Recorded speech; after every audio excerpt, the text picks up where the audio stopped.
Hi there mga kabudol! Welcome back to my channel, Jeng's Review Corner. So, very cute yung item na ipa-product review natin today. So, nabili ko to sa Shopee. So, guys, I'm so excited about this kasi super fan ako ng Super Mario Brothers. So, kayo kung fan din kayo ng game na to, which is sa family computer pa to nag-umpisa. So, kung naabutan nyo talaga to, well, magkakaalaman tayo ng edad, alam nyo yan. So kung favorite nyo rin tong Super Mario and collection nyo rin to, for sure magugustuhan nyo to. So bubuksan ko na to para makita na natin. Ayan! Tchanen!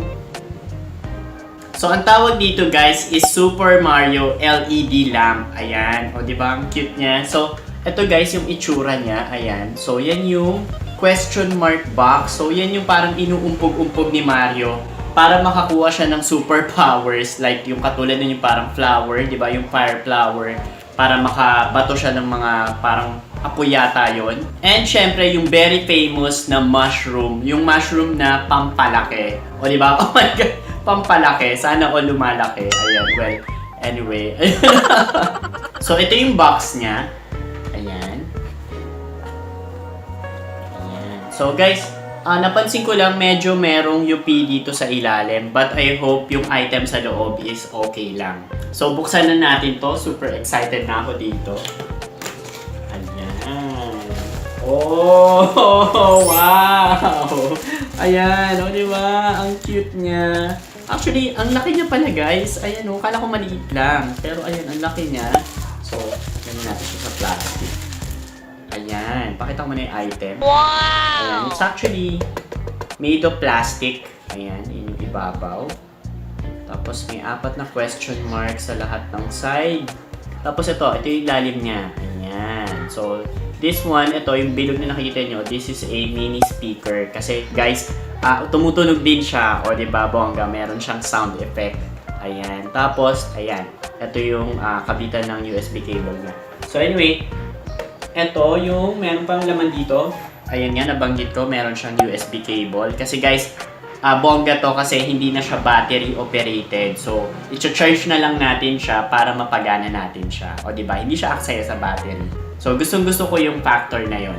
So, anyway, meron din siya ditong kasama pang ito, ayan.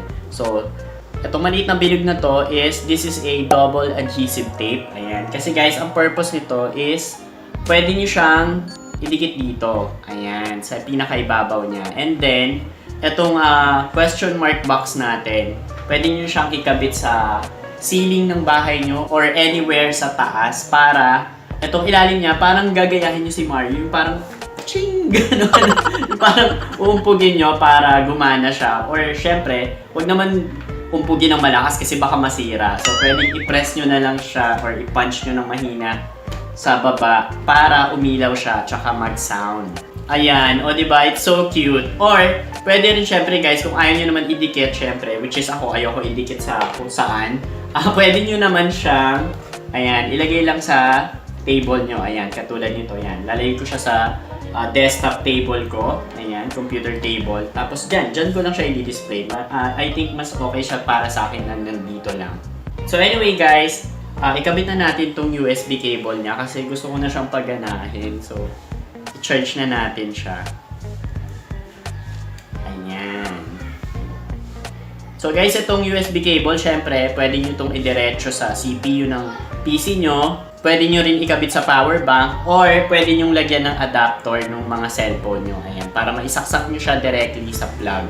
So anyway, lalagyan ko na nga siya nito. Ayan, itong adapter. Ayan. Tapos, ayan. Dito natin siya ikabit. Ayan. Just like this. Ayan. O, diba? Nakabit naman siya na maayos in fairness. Okay. So, kapag secured na siya, ayan. Isaksak na natin siya sa saksakan. Ayan. So, nung nasaksak ko na siya, guys, o, diba? Ayan, o. Nakikita nyo? Nakita nyo ba?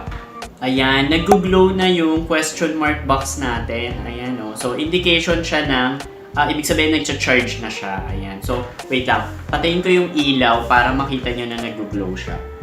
Ayan, o, di ba? Ayan guys, o, nakikita nyo. Umiilaw-ilaw siya. O, di ba? Ang cute. So guys, charging pa lang yan, ah. Actually guys, wala akong idea kung kailan siya mapu-full charge kasi dito sa box niya, wala naman nakasulat or wala man lang siyang kasamang manual. I think that is the downside. So, wala akong idea kung kailan siya mapu-full charge. So, I guess kapag nag-stop tong blinking lights niya, siguro full charge na siya or siguro kapag namatay yung ilaw, full charge na siya. Well, hula ko lang din yun kasi guys, kamusta naman yun? Wala talagang kasamang manual dito sa box. Anyway guys, dito sa plastic bag na pinaglagyan niya kanina, ayan, hindi ko napansin, meron pala ditong, ayan, diba, bongga, meron siyang kasamang stickers, ayan. So, ang liliit lang na stickers na bilog, ayan, na makintab, ayan. So, eto guys yung ilalagay nyo dito sa mga kanto niya, ayan. Right there. Ayan. Sa mga kanto niyan. Diyan yung ilalagay yung mga stickers na to. O, diba? Kabit na natin. So, ayan siya guys. Actually, medyo mahirap ikabit yung stickers kasi sobrang saktong-sakto yung bilog dun sa nakalubog. So, ayan. So, I suggest gumamit kayo ng parang stick para matulak nyo yung sticker dun sa loob.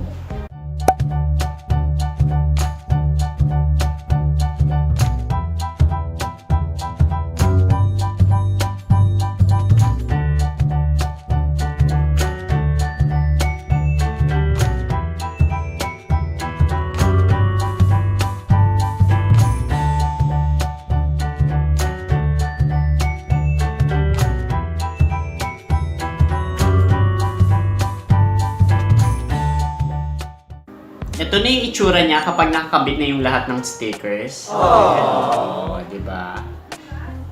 Ang ganda. So guys, hihintayin ko na lang muna siyang ma-full charge bago natin siya tuluyang buksan or paganahin. A few moments later. So ayun guys, tama nga ako sa charging process niya. Ayan na, full charge na siya. And yung indication niya is yung ilaw niya, hindi na siya nagbe-blink, naka-stop na lang siya. Ayan, So, ibig sabihin, fully charged na yung device natin or itong question mark box natin. So, tatanggalin ko na siya sa saksakan and start na natin gamitin. Excited na ba kayo? So, ito na mga kabudol. In 3, 2, 1... Ang cute niya. Meron siyang coin sound. Ayan yung kapag nakakakuha ka ng coin dun sa Mario game, di ba? Ang cute. Yun yung tunog niya. Tapos, ayan guys, yung ilaw niya. Well, actually, medyo hindi naman ganun kalakas yung ilaw niya. Parang pang dim light lang siya. So, perfect siya sa room, sa mga gilid-gilid na table sa room nyo. Ayan. Tapos, ayan, katulad dito sa desktop ko, sa table ko sa desktop. Ayan, parang pang dim light lang siya dyan. Tapos guys, kapag pinindot natin siya ulit, kapag i-off na natin siya, ganito siya. Di ba? Yun yung tunog kapag namatay or nategi si Mario sa game. Di ba? Ang cute talaga, sobra.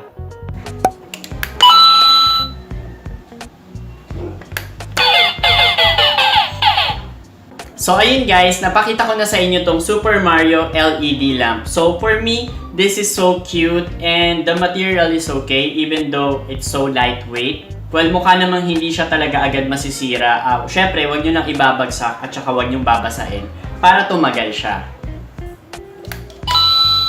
Diba? Ang cute. So mga kabudol, kung gusto niyo na rin bumili nito, again, nabili ko to sa Shopee and the name ng shop doon is iBaby Official. And ang price nito is only 288 pesos. So guys, I suggest gumamit kayo ng mga voucher sa Shopee or kaya manood kayo ng mga Shopee Live, yung mga nagla-live selling doon, para makakuha kayo ng mga 70% off voucher. So, yung 288 pesos, mababawasan pa yon kapag gumamit kayo ng mga voucher. So, talagang diskarte nyo na yan, hanap kayo ng hanap ng mga voucher, tapos gamitin nyo dito pag nag-check out kayo. So, there you have it mga kabudol. If you enjoyed this video, please paki-like nyo naman. And syempre, huwag niyong kakalimutan mag-subscribe sa channel ko, Jenks Review Corner, and hit the notification bell para updated kayo sa mga bagong vlogs na ilalabas ko. So, kita-kits tayo ulit sa next vlog ko. Ingat tayo palagi. God bless and remember, stay cute!